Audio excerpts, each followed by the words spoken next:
Wel, mae ddydd Gŵyl Dewi tydi, ac yn Gaernarfon mae yna rymdaith fawr yn mynd i ddechrau, nhw chydig o fynta wan lle. Ond beth sgyn i, a rhieni ngwraig Mari Gwilym a finna, wrando ar Dewi Sant, ddudodd o, gnewch y bethau bychan. Edrychwch ar Mari a fi, oedd yn hollol gywir doedd.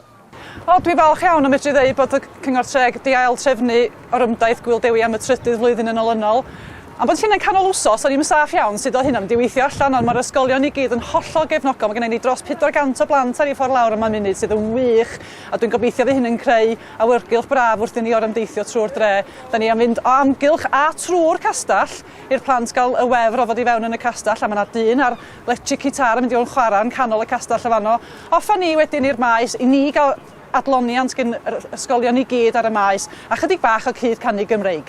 Ti'n meddwl bod o'n adio at y profiad felly, os di bobl ddiath yn dod yma i Gaernarfon, so ti'n meddwl bod hyn yn adio at y profiad? O, heb os o bon i fain ac di, maen nhw'n cael clywed rhywfaint o iaith Gymraeg yn cael ei siarad, maen nhw'n mynd i weld pa mor prowd ydyn ni fel Cymru o'r diwrnod y nawddsant.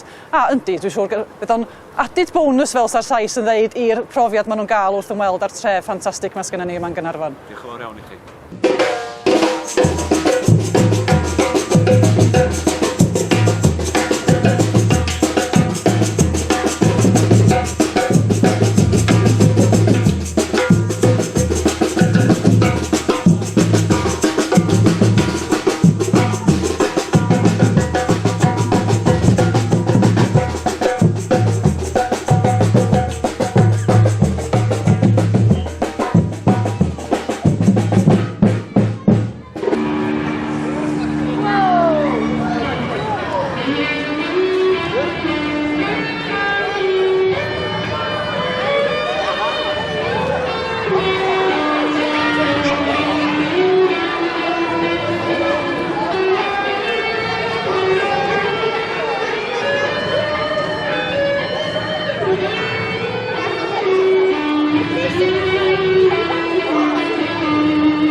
Chwifiwch eich flag os nathoch chi mwynhau.